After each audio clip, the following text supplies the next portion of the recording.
Muito bem, já estamos acomodados e eu quero dizer da minha alegria em poder refletir com os irmãos acerca de mais esta lição da escola dominical, da escola bíblica dominical. Meus irmãos, na semana passada, o presbítero Francisco nos conduziu no assunto de ateísmo e mostrou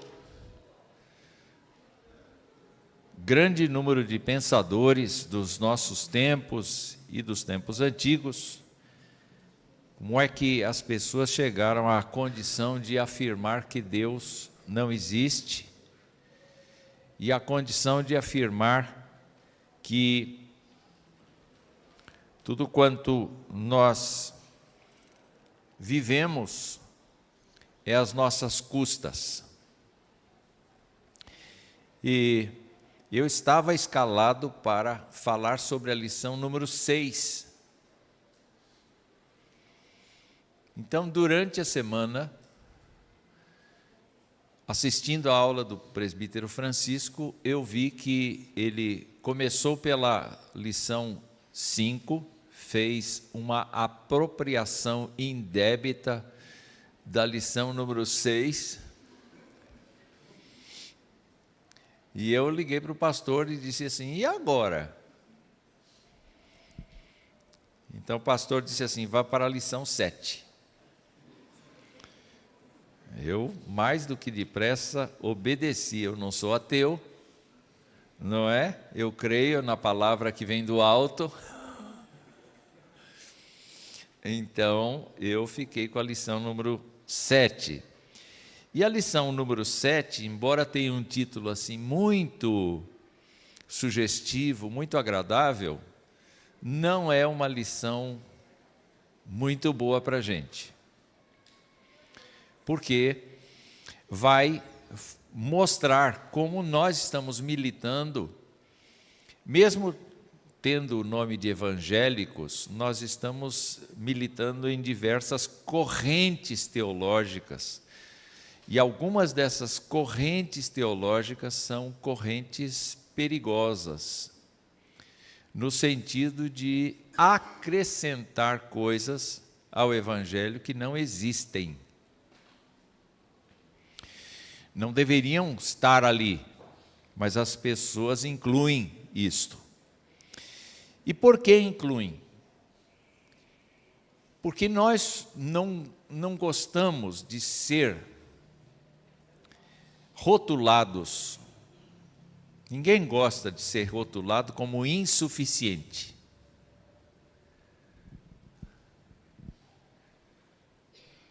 A gente já falou há uns tempos atrás de uma frase que Jesus disse. Ele disse assim, depois de vocês fazerem tudo quanto vos é ordenado fazer, digam assim, somos servos inúteis, porque fizemos apenas o que devíamos ter feito, não fizemos nada além do que deveríamos ter feito. Na verdade, quando Jesus está falando aos discípulos que eles são inúteis, não está falando que eles são imprestáveis. Está falando que a obra que eles fizeram não é uma obra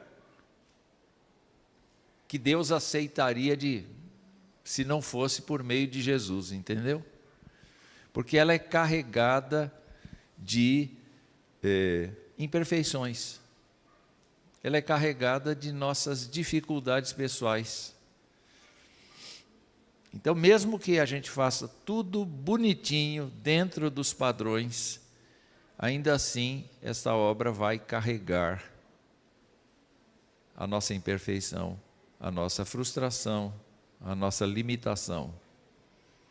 É nesse sentido que é inútil. Ela não faz aquilo que a obra de Jesus Cristo faz. A obra de Jesus Cristo satisfaz.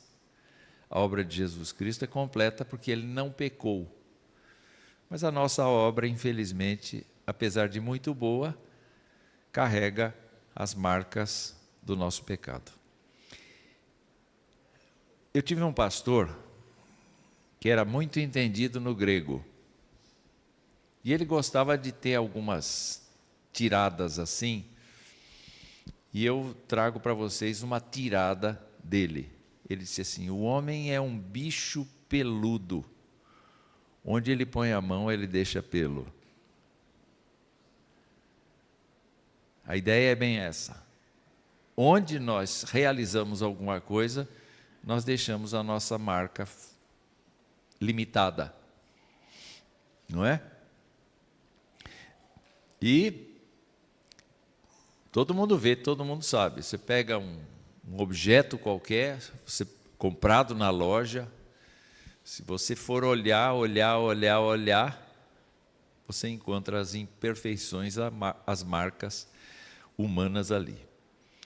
Quando então entramos no espírito desta lição, o texto básico é o utilizado pelo nosso autor da revista, Gálatas capítulo 1, em que Paulo saúda, nós não vamos ler agora não, em que Paulo saúda as igrejas da Galácia, e ele então se lembra que Jesus Cristo foi posto na terra para nos desarraigar deste mundo perverso. E aí então, ele imediatamente já solta uma crítica para a igreja. A igreja começou a andar com Jesus Cristo e está interrompendo a sua caminhada com Jesus Cristo para adotar, para acrescentar obras à obra de Jesus.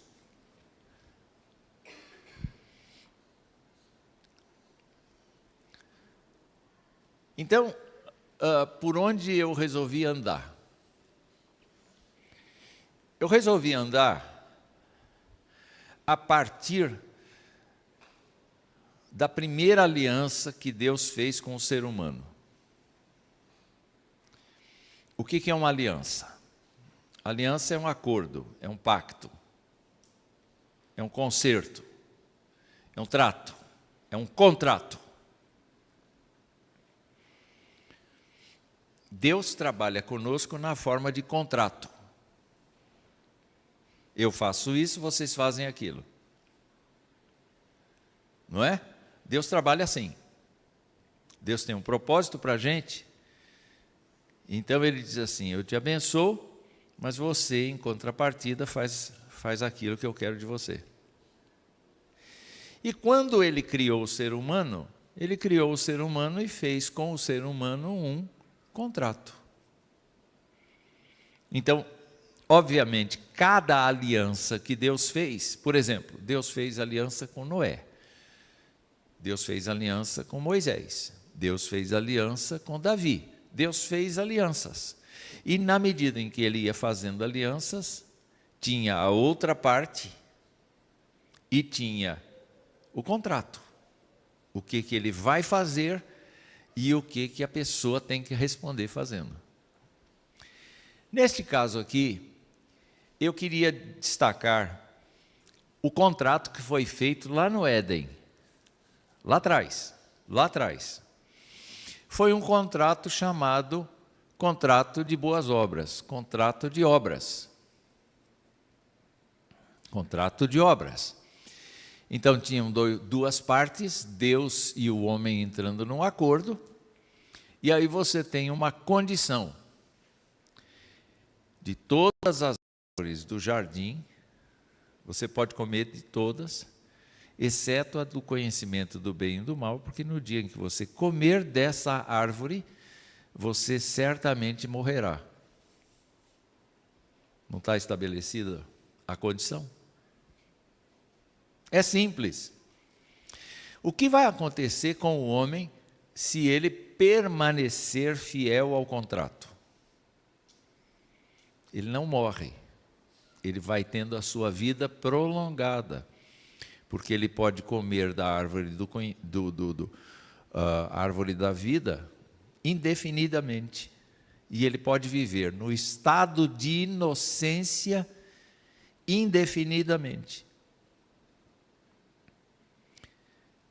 Porque ele está cumprindo o lado bom do contrato. Mas se ele, porventura, quiser comer da árvore do conhecimento do bem e do mal, ele entra na cláusula do contrato que diz: você morrerá. E Deus cumpre o contrato. Não tem nada de injusto nisso. Concordam vocês? O contrato não estava estipulado? Pois é. Então, diante dessa condição está lá a condição de obediência que Deus impõe ao homem. E uma promessa, a promessa de continuar vivendo indefinidamente, isto é, entendido pela alternativa de morte como resultado da desobediência. Então você tem essas situações aí mantidas. Deus não vai mudar de ideia. Olha, você comeu da árvore do conhecimento do bem e do mal, mas eu vou revogar o contrato. Ele não faz isso. Ele mantém esse contrato. E, como consequência, então, nós temos no desenvolvimento da história da igreja, no desenvolvimento dos estudos que foram feitos, determinados grupos, como os anabatistas do século XVII, começaram então a sustentar a posição de que o contrato feito, se você me obedecer, eu te abençoo, se você me desobedecer, eu te amaldiçoo, esse contrato teria sido anulado.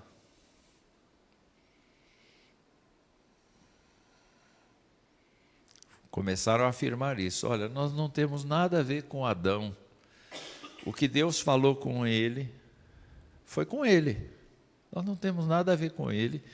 E nós não temos nada a tratar na forma desse contrato.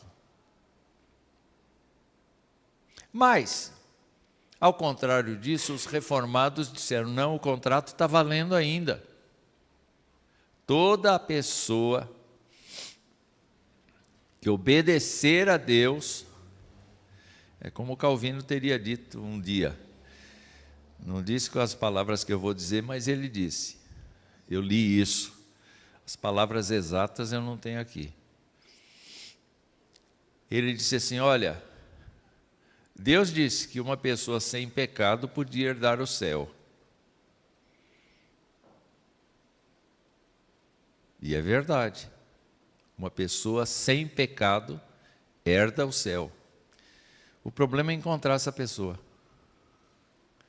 Qual pessoa vai ter a coragem de comparecer diante de Deus e dizer: presta atenção, Deus, meu Pai, em toda a minha vida, em todos os segundos, os minutos, as horas da minha vida, eu jamais pequei contra Ti.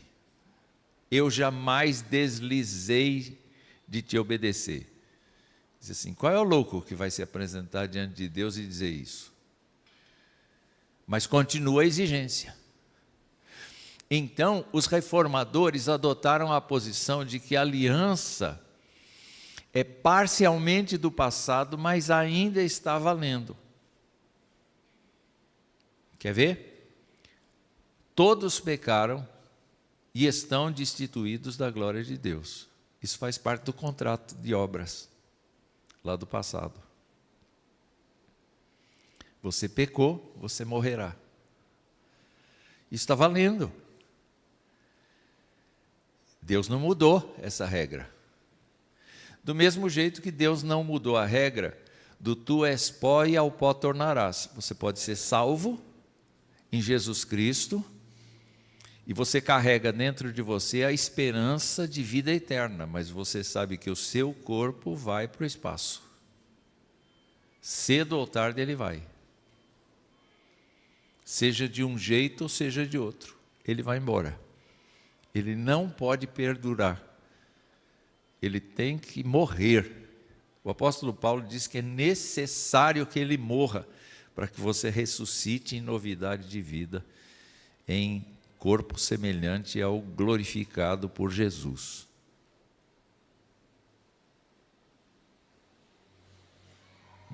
Então, não adianta fazer plástica.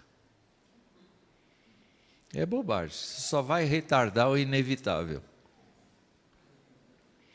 Então não gaste dinheiro com isso. É melhor ter a cara enrugada e viajar, conhecer o mundo, do que ficar gastando com um médico aí, tentando remendar o que não pode mais ser remendado. Hã?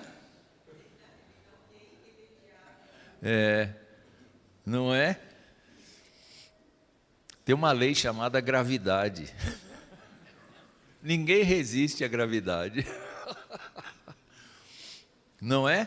Tudo vai caindo, até a bochecha vai caindo. Não é? Não é? Já colocou no... Em vez de fazer plástica, usa durex. Vai puxando aí. Cada vez que vem na igreja, por que essas marquinhas aí? Não, é durex. Aí nós, então, temos a resposta reformada para a questão das boas obras, para a questão do contrato de boas obras. E a resposta é a seguinte: ainda permanece a exigência de obediência perfeita, a maldição e o castigo pronunciado sobre o transgressor ainda se aplicam a todos os que continuam no pecado, e a promessa condicional ainda está em vigor.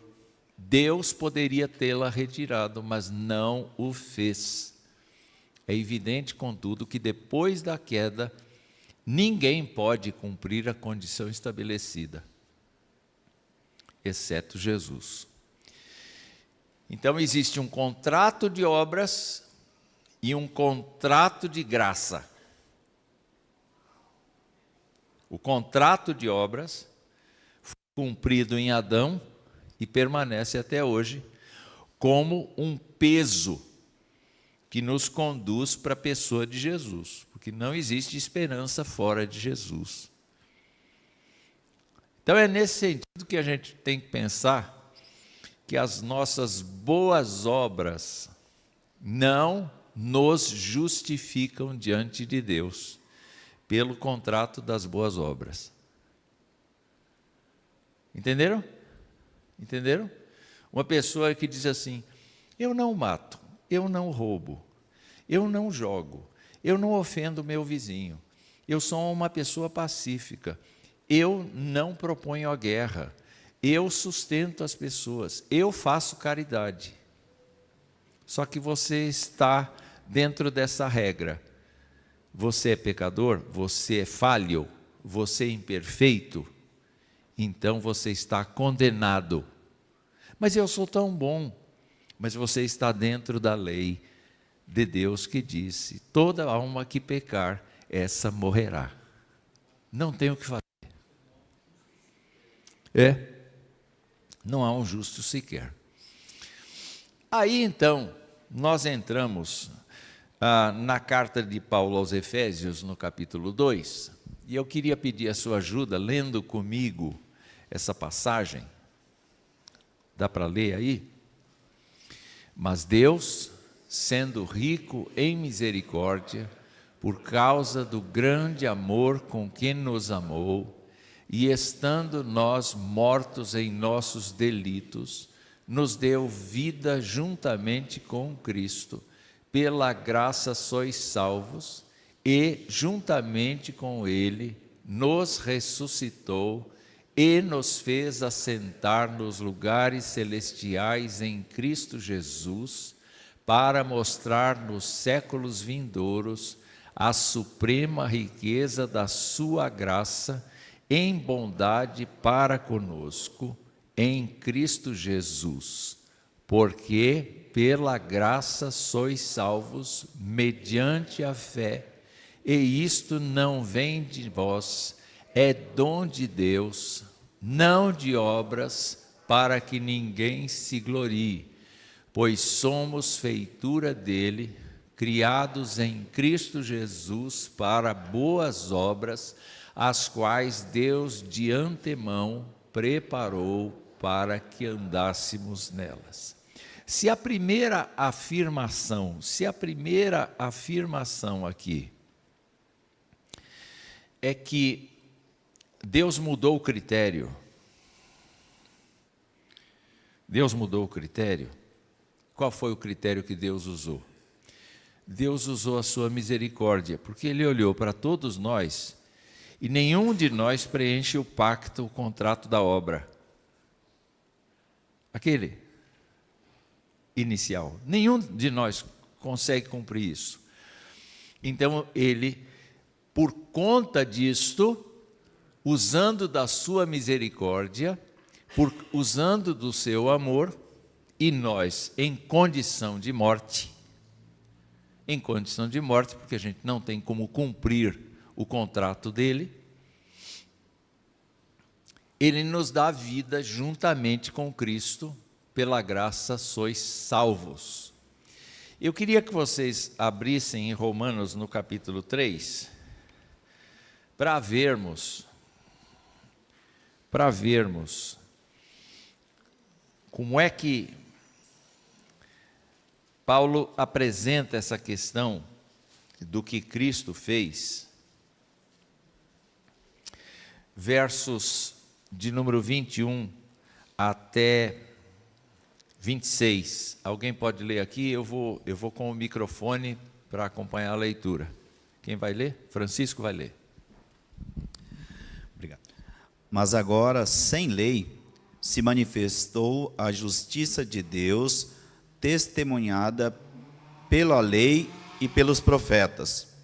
Justiça de Deus mediante a fé em Jesus Cristo, para que todos, e sobre todos os que creem, porque não há distinção, pois todos pecaram e carecem da glória de Deus, sendo justificados gratuitamente por sua graça, mediante a redenção que há em Cristo Jesus, a quem Deus propôs no seu sangue como propiciação mediante a fé, para manifestar a sua justiça por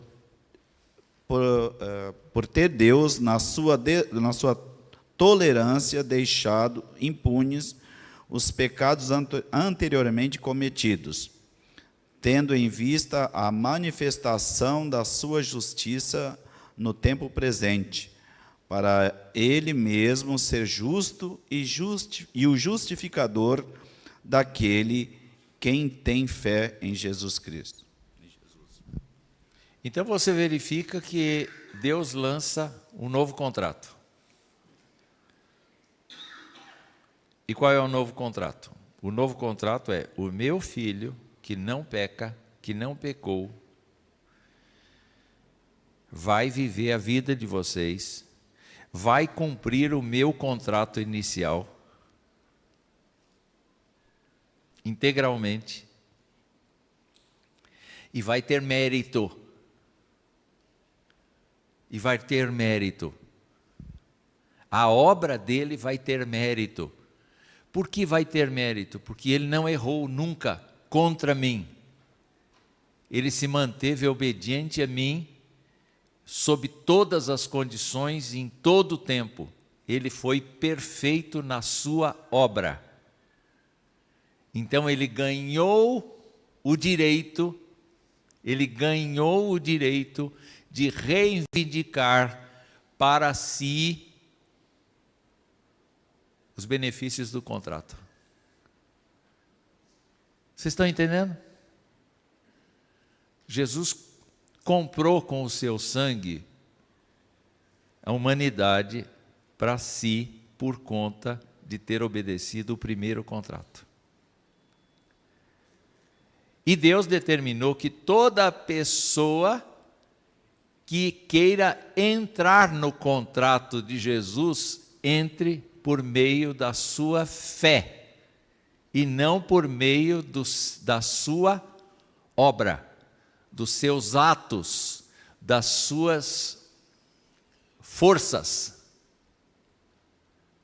Tem que descansar no que Jesus Cristo fez. Não tem outro recurso a não ser descansar no que Jesus fez, porque a minha obra, ela é imperfeita por natureza. E eu não tenho competência para pleitear, como se eu fosse Jesus. Eu não tenho competência para pleitear. E eu também não tenho competência para juntar alguma coisa minha ao que Jesus fez. Essa é, especificamente, meus irmãos, a guerra que nós enfrentamos hoje. Porque há um grupo sem número de evangélicos que está dizendo que nós devemos crer que Jesus Cristo morreu na cruz por nossos pecados, mas nós temos que complementar a obra de Jesus com nossas obras.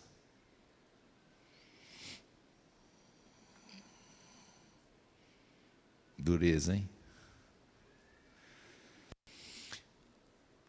De onde nasceu isso? Olha, a coisa roda,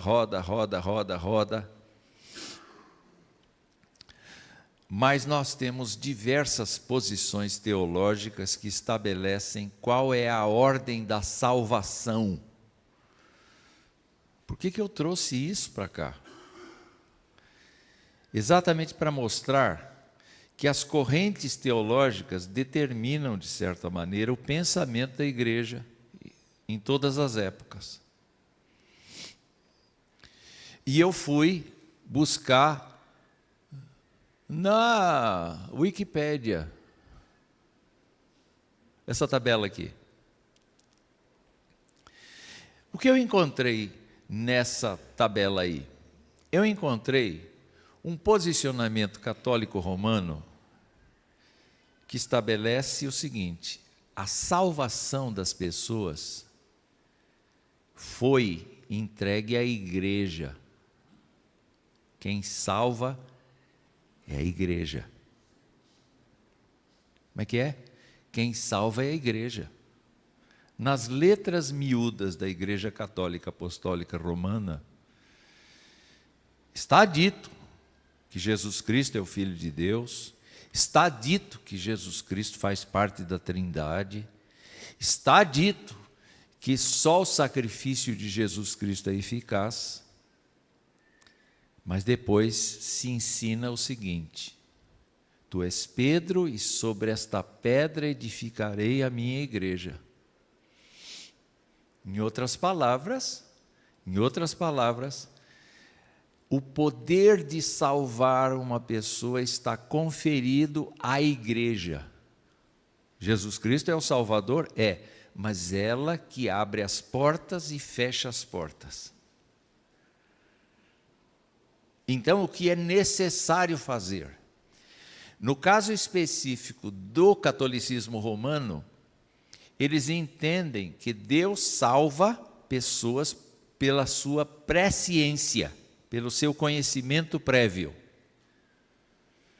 Mas Ele salva as pessoas que aderem ao catolicismo, por meio dos sacramentos obedecidos. Então, se você for, quando criança, batizada, se você tiver a sua confirmação feita pelo sacerdote, se você participar da Eucaristia, se você praticar a penitência, se você receber a extrema unção, você está sendo encaminhado para o céu. Qual é a tese das boas obras? A boa obra é você obedecer cada passo desse. Você fazer caridade, você cuidar dos pobres, você ter uma postura sempre saudável, mas o pressuposto é o seguinte: Você foi batizado quando criança, você foi transformado de pagão em cristão, chancelado pela igreja.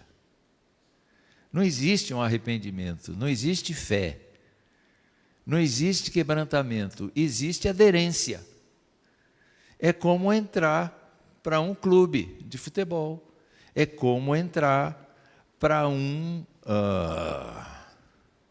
associação qualquer. Você se sujeita às regras, você está dentro. Então, a mensagem da igreja é sempre no sentido das pessoas virem para ela e aceitarem os seus sacramentos. Aqui não está o casamento, mas o casamento também é um sacramento. Você tem que casar na igreja para ser salvo. O luteranismo foi o primeiro que se indispôs com esse conceito. Lutero bateu de frente com essa coisa, ele cria na predestinação, ele cria na eleição, ele aceitava, mas a gente então tem uma lista de coisas que mostram o seguinte, que para uma pessoa começar a ser salva, ela precisa ouvir a palavra. Porque a fé vem pelo ouvir. E Lutero considerava isso fundamental. Se a gente não pregar o evangelho, meus irmãos, as pessoas não vão ser salvas. Então você começa a ter noção do que é boa obra de um crente. Boa obra de um crente é pregar o evangelho a toda criatura. Boa obra não é dar 10 merré para a pessoa necessitada. Dar a obra, fazer a obra de Deus é uma coisa maior. É uma coisa maior. Aí então Lutero mostra que depois desta chamada, a pessoa é iluminada pelo Espírito Santo de Deus, se arrepende e a partir do seu arrependimento ela é regenerada, justificada e realizada uma união mística pelo Senhor. Lutero defendia que a salvação de uma pessoa só se dá pela graça de Deus mediante a fé, não por obras. Mas ele estava no contexto de fugir da Igreja Católica. Então ele diz, não por obediência a nenhum sacramento deles. E aqui a gente tem então o processo de santificação que Lutero lutava bastante a respeito disso, falava a respeito disso, e temos a conservação, que significa a preservação do crente até o fim da sua vida, na graça de Deus. Aí nós chegamos em uma disputa que é mais acirrada no mundo, que é a disputa entre Armínio e Calvino. No caso de Armínio,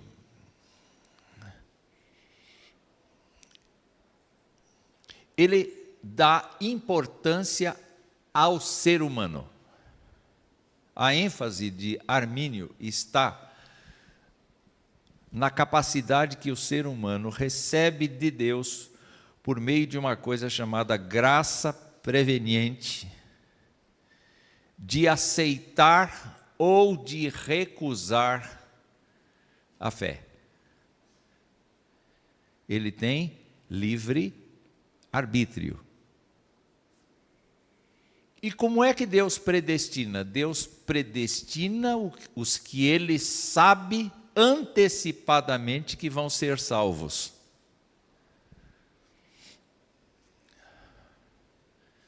E é nisso que eu acho que o arminianismo morre pela boca. Pelo seguinte, vamos pensar logicamente. Deus já sabe que um dia, na sua vida, você vai aceitar Jesus como Senhor e Salvador. E Ele predestina você para isso. Você pode perder a salvação ou não? Mas o arminiano diz que pode. Então, de repente, não adianta nada Deus predestinar, porque a pessoa pode escolher sair fora. Então, existe esse furozinho aí na teologia. O que acontece com Deus? Deus tem o trabalho de, mediante a sua presciência, predestinar, eleger e derramar a sua graça preveniente, que é uma disposição no mundo para que as pessoas aceitem a Cristo. Nessa questão do arminianismo, se Deus tem que olhar no futuro para predestinar, quem pôs o futuro para ele olhar? Não tem como. Não faz sentido Deus ter que olhar uma coisa se Ele mesmo que vai fazer. Não faz sentido, né? Mas parece lógico se a gente considerar que o ser humano, na opção calvinista, não tem escolha nenhuma.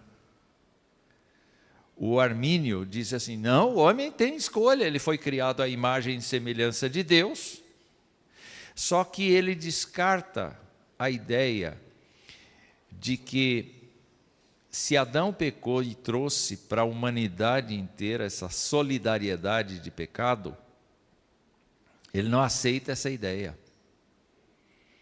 Ele aceita a ideia de que cada pessoa é pecadora por si mesma. Não tem nada a ver com o passado, o pecado original não foi transmitido. O pecado original não tem nada a ver. O que Adão fez é problema dele lá. Os anabatistas pensavam assim. É muito complicada essa nossa aula, não é? Está complicada, não está? Não está? Mas vocês estão acompanhando ou não? Muito bem, então vamos continuar. E aí então, quando a graça de Deus está assim como uma névoa sobre todos, existe a pregação do Evangelho, aqueles que querem, por seu livre próprio arbítrio, aceitam, acreditam, e aí então, depois que eles acreditam, Deus os regenera, Deus lhes dá uma condição em que eles se percebem pecadores, necessitados de salvação, necessitados de perdão, e eles então são justificados diante de Deus, santificados, e recebem a glorificação lá na frente. Mas eles podem, a qualquer minuto, desistir de tudo isso e perder a salvação, rejeitar a salvação. É por isso que eles precisam se exercitar nas boas obras para não perder a fé. Adventistas são assim. Congregação Cristã no Brasil é assim. Batistas regulares são assim. Pentecostais e neopentecostais são assim. Todos eles precisam perseverar todos os dias para ter certeza da sua salvação. E qual é o meio? O meio são as boas obras. Então, Cristo me salvou? Cristo me salvou. Mas eu tenho que realizar as boas obras para me manter na salvação.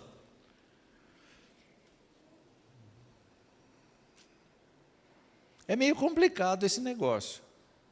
É meio complicado nesse negócio. Quer dizer, a salvação é suficiente.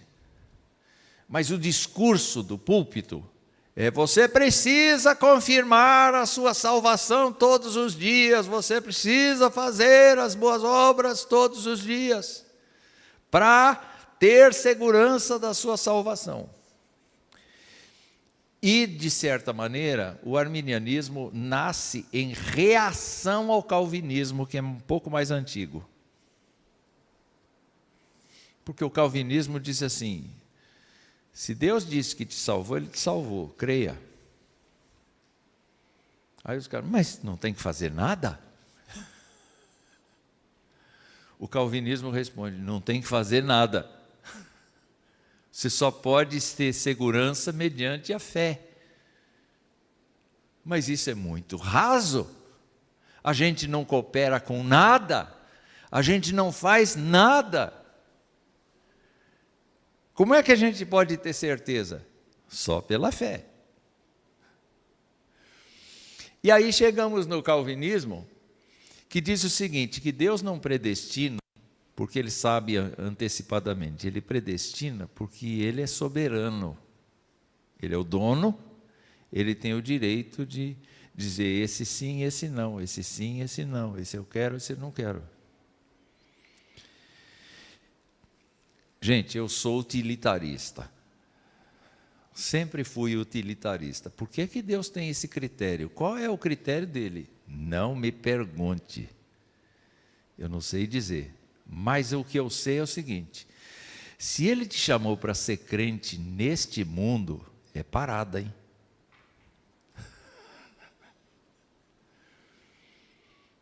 É dureza. Não é? Não é difícil ser crente?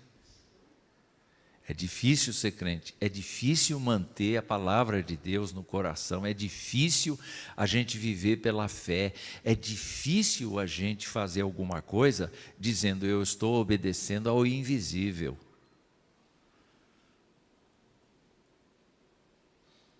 Os crentes nesta terra são tidos por loucos. Você queria ser taxado assim? Você é crente? Você é um louco.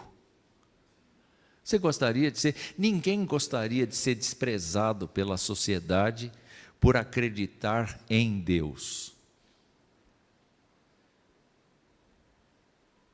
É por isso que Deus enche o crente de promessas. Eu estou convosco todos os dias, até a consumação dos séculos. Eu coloco sobre vocês o meu espírito, e ele vai fazer vocês recordarem de tudo que eu vos disse. Vocês serão entregues nos tribunais. Alguém quer essa vida? Alguém quer essa vida? De sã consciência, eu não quero. Mas quando Paulo fala do amor de Cristo, ele diz: o amor de Cristo me constrangeu, eu fui amarrado no amor de Cristo, não tem por onde escapar. Eu quero servir a Jesus. E se eu for atribulado, glória a Deus. Se eu estiver bem, glória a Deus. Não importa o que aconteça, eu vivo para o meu Senhor. Quer dizer, a partir dessa noção que Paulo passa, a vida cristã é vida sacrificial. E eu, como disse, sou utilitarista. Por que é que Deus ia chamar a gente para isso? Exatamente para a gente levar uma vida de boas obras nele. Só mais uma coisa aqui quando no versículo 10, aliás, de Efésios 2, quando fala que nós somos feitura dele, nós somos o resultado da obra do feitor, do artífice. E quando o artífice nos fez, ele colocou nessa feitura que era para a gente praticar as boas obras. Uma vez que nós fomos regenerados, voltamos a sermos regenerados filhos dele, nós temos naturalmente que seguir as boas obras. Não é esforço extraordinário, não deveria ser, né? Esse é o nosso currículo a partir daí, né? Esse é o nosso currículo a partir daí. O ponto é que depois que Deus predestina e elege, Ele chama as pessoas, e quando Ele chama as pessoas, Ele prepara o coração das pessoas para elas aceitarem Jesus. Vocês estavam mortos nos vossos delitos e pecados, mas Ele vos ressuscitou em Cristo Jesus.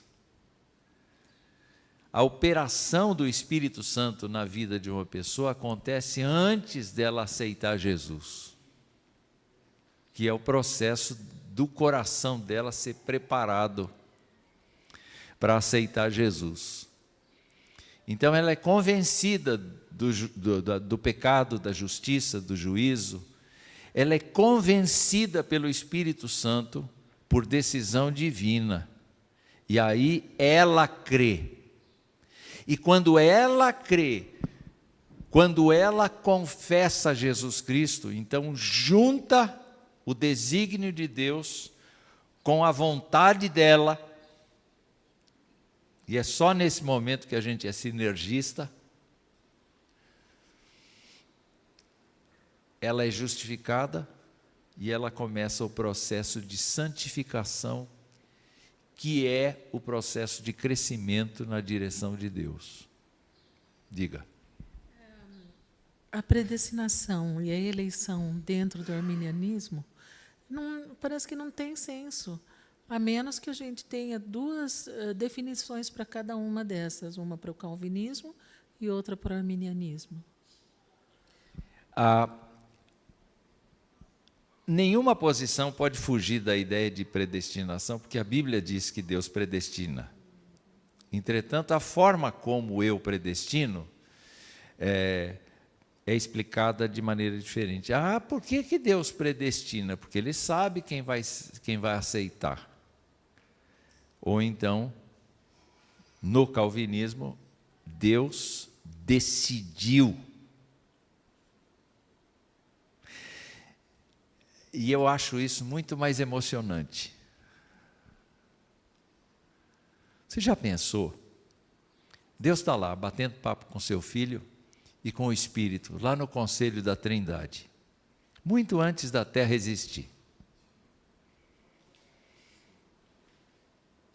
E ele diz para os outros assim: eu quero a Maria, eu quero o João,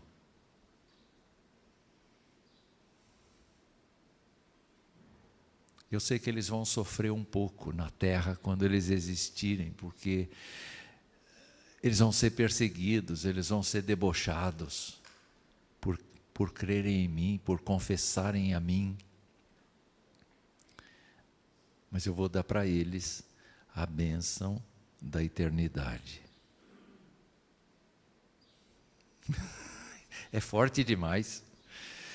Quando eu penso que foi intenção de Deus que a gente fosse resgatado, nominalmente, gente, nominalmente, não é por atacado, é avarejo. Aqui, lá. Então, a gente diz assim: a igreja está morrendo. Não está morrendo, porque Deus continua chamando os seus. Do mesmo jeitinho. O povo muda, mas eu não mudo. Acho que é interessante só reforçar que a salvação é fruto da graça de Deus apenas, não temos mérito nenhum. Mas o salvo, a pessoa salva, né, ela é salvo também para realizar boas obras. Acho que é importante dizer isso. E o que é boas obras? É cumprir aquilo que o Senhor, os desígnios que Ele fez para nós, né? Então, o crente não é só daquele que deve sentar ou deitar numa rede. Eu fui salvo. Ele tem boas obras para fazer. Não que as boas obras vão levá-lo à salvação, mas é fruto da sua salvação, né? Não, eu vou dizer isso nas próximas 4 horas. Né? Eu queria ler com vocês, então, o que a nossa confissão de fé diz. E eu não vou explicar porque o tempo precisa ser remido.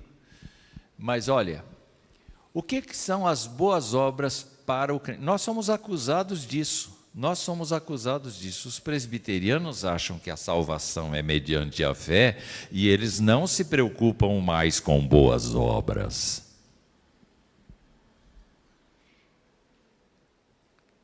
É claro que a gente se preocupa com as boas obras e a gente vai entender o que são boas obras de acordo com a nossa confissão de fé. Primeira coisa, boas obras são somente aquelas que Deus ordena em sua santa palavra, não as que, sem autoridade dela, são aconselhadas pelos homens, movidos de um zelo cego ou sob qualquer outro pretexto de boa intenção. Então, isso era um ataque, na confissão de fé, era um ataque ao catolicismo romano da época. As pessoas impunham ritos para o crente seguir como boas obras, e a confissão de fé diz assim, é o que Deus determina, não é o que as pessoas determinam. Quando o bispo Edir Macedo determina que os seguidores têm que complementar com o dízimo, ele está impondo uma tradição humana e Deus não legislou sobre isso. Heresia, né? Heresia, né? Entendeu?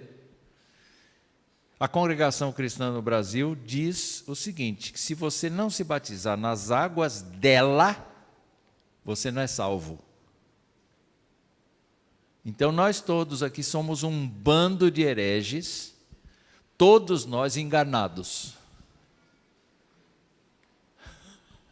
Segunda coisa, estas boas obras feitas em obediência aos mandamentos de Deus são o fruto e as evidências de uma fé viva e verdadeira.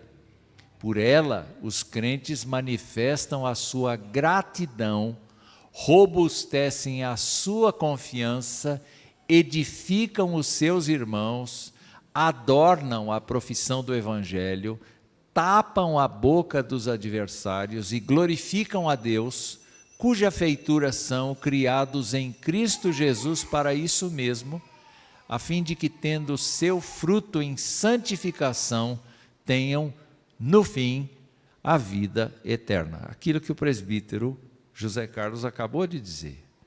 Nós somos salvos por Deus para manifestar a glória de Deus. Nós não somos religiosos. Nós somos ativistas.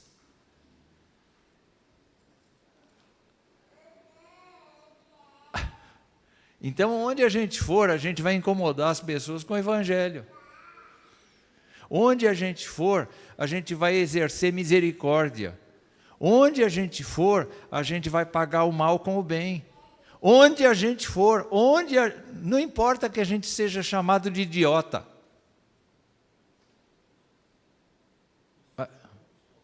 Isso é boas obras. Isso é boas obras. O crente que permanece neutro, que ninguém sabe que ele é crente, está fazendo mal a si mesmo e aos outros. Ele precisa ser identificado como uma pessoa diferente. E olha, não existe coisa melhor do que um colega de serviço chegar e dizer assim, eu sei que você é crente, eu sei que você não se mistura com as coisas que o grupo aqui faz, eu queria pedir que você orasse por mim. Oh, que alegria! É isso que eu vou fazer, eu vou cuidar de você. Aliás, eu já tenho feito isso por sua vida. O meu trabalho aqui é apertar parafuso, mas eu queria te dizer que o seu nome está na minha lista de oração. Eu clamo a Deus todo o tempo por você, para que Deus transforme a vida como transformou a minha. Isso é boa obra, dentro da palavra. Terceira coisa, o poder de fazer boas obras não é de modo algum dos próprios fiéis, mas provém inteiramente do Espírito de Cristo. A fim de que sejam para isso habilitados, é necessário, além da graça que já receberam, uma influência positiva do mesmo Espírito para obrar neles o querer e o perfazer segundo o seu beneplácito. Contudo, não devem por isso tornar-se negligentes, como se não fossem obrigados a cumprir qualquer dever, senão quando movidos especialmente pelo Espírito. Mas devem esforçar-se por estimular a graça de Deus que há neles. Eu vou traduzir isso. Pedro passou por um paralítico, parou e disse: olha para mim. O rapaz olhou e disse: em nome de Jesus, levanta.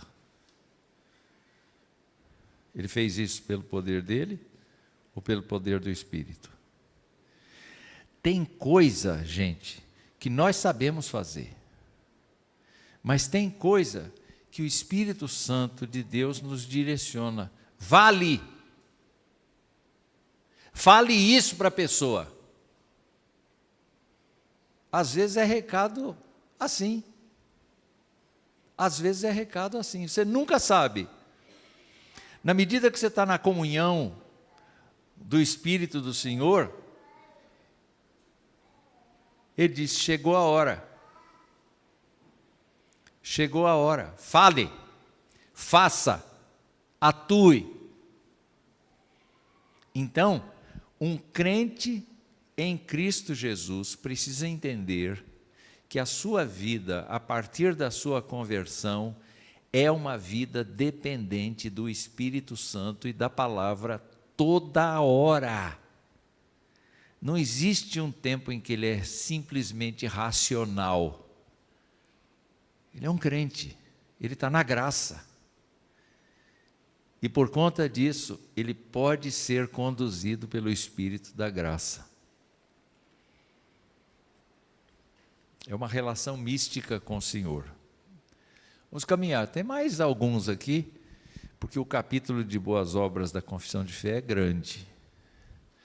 Os que alcançam pela sua obediência a maior perfeição possível nesta vida, estão longe de exceder as suas obrigações e fazer mais do que Deus requer, que são deficientes em muitas coisas que são obrigados a fazer.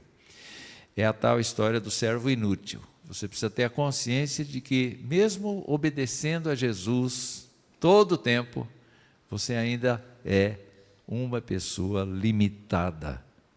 E as suas obras, ainda que contabilizadas para galardão, elas não são de jeito nenhum eficientes para salvação.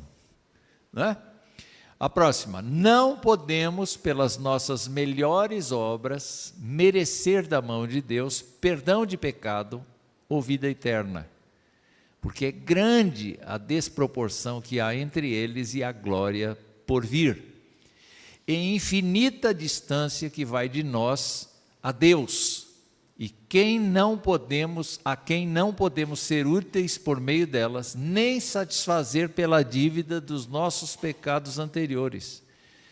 E porque como boas procedem do Espírito, e como nossas são impuras e misturadas com tanta fraqueza e imperfeição, que não podem suportar a severidade do juízo de Deus. Assim, depois de que tivermos feito tudo quanto podemos, temos cumprido tão somente o nosso dever e somos servos inúteis. Isso é um pouco o reforço do anterior. Faltam só mais dois, esse e um outro. Não obstante, o que havemos dito, sendo aceitas por meio de Cristo as pessoas dos crentes, também são aceitas nele as boas obras deles, não como se fossem nesta vida inteiramente puras e irrepreensíveis à vista de Deus, mas porque Deus, considerando-as em seu Filho, é servido a aceitar e recompensar aquilo que é sincero, embora seja acompanhado de muitas fraquezas e imperfeições. No Sermão do Monte, Jesus disse assim: quando você der uma esmola, A tua mão direita não sabe o que vai à esquerda, ou a esquerda não sabe o que vai na direita. Teu Pai que te vê em secreto te recompensará. Há uma frase dos Provérbios que é muito interessante para mim, porque eu sou uma pessoa que gosta de retorno. O que você achou da aula? Não é exatamente para ganhar elogio, é para saber se eu comuniquei. Mas isso é confundido com busca de elogio. E uma vez, eu li um texto que me descadeirou. A pessoa que investiga a própria glória não tem glória. Jesus disse assim: olha, os fariseus, os escribas, são pessoas que querem, pelas suas obras, mostrar que são espirituais. Eles já receberam a sua recompensa e foi o elogio das pessoas. Vocês não façam isso. Vocês façam para Deus elogiar naquele dia. Já pensou? O Senhor chegando para você e dizendo assim: vinde, bendito de meu Pai, entrai para o gozo que está preparado para você desde antes da fundação do mundo, porque eu tive fome e você me deu de comer. Você estava ali, fazendo a sua parte, ainda que de maneira imperfeita, mas na misericórdia dele, ele considera. Por último, as obras feitas pelos não regenerados, embora sejam quanto à matéria, coisas que Deus ordena, e úteis tanto a si mesmos como a outros, contudo não, porque procedem de corações não purificados pela fé, não são feitas devidamente segundo a palavra, nem para um fim justo a glória de Deus. São pecaminosas e não podem agradar a Deus, nem preparar o homem para receber a graça de Deus. Não obstante, o negligenciá-las é ainda mais pecaminoso e ofensivo a Deus. Quem fez o relógio? Foi crente ou incrédulo? Não interessa. Mas fazer o relógio não é suficiente para salvar a pessoa. E não vai ser contabilizado, ainda que todo mundo tenha relógio. Quem fez a vacina contra a poliomielite? Não importa. Beneficiou a milhões de pessoas. Pois é. Isso não será suficiente para a pessoa ser salva. O que vai ser suficiente para a pessoa ser salva? Crer em Jesus Cristo e na sua obra. E aí, responder durante a sua caminhada cristã, imitando Jesus naquilo que fizer. Então, crentes presbiterianos não são donos da verdade, mas devem saber que tem muito trabalho pela frente, até o fim de suas vidas. Senhor, eu quero ser um vaso novo. Senhor, eu quero ser uma pessoa que demonstre pela minha vida cotidiana que eu confio no sacrifício de Jesus. Vamos orar? Nós te agradecemos, Senhor, por este grupo de irmãos e irmãs que está aqui. Agradecemos por aqueles que, de algum modo, vão acompanhar isto que dissemos na transmissão. Suplicamos a Tua graça sobre cada um de nós, porque entendemos, nosso Pai, que nossas obras, ainda que feitas com a melhor das intenções, jamais agradariam o Teu padrão de santidade, o Teu padrão de glória, o Teu padrão de perfeição, o Teu padrão de pureza. Entretanto, nós te louvamos, porque um dia, mediante a fé, confessamos a Jesus Cristo como nosso Senhor e Salvador, e o Senhor transformou a nossa vida para sermos teus filhos no meio de uma terra que precisa do Evangelho. Numa terra em que as pessoas estão desesperadas, desnorteadas e desqualificadas para a vida eterna, porque não têm a Cristo como seu Senhor. Nós suplicamos que o Senhor nos torne teus agentes operosos, eficientes, sob a liderança do teu Espírito e da tua palavra, para pregarmos o Evangelho por meio de ações, por meio de respostas, por meio de posicionamentos. Abençoa cada um de nós, abençoa nossas famílias, cura os enfermos, restaura os endurecidos, fortalece a igreja, no nome santo de Jesus, amém. Deus lhes abençoe. Desculpe, eu sempre passo do horário, né? É que eu falo demais, a saudade é tanta.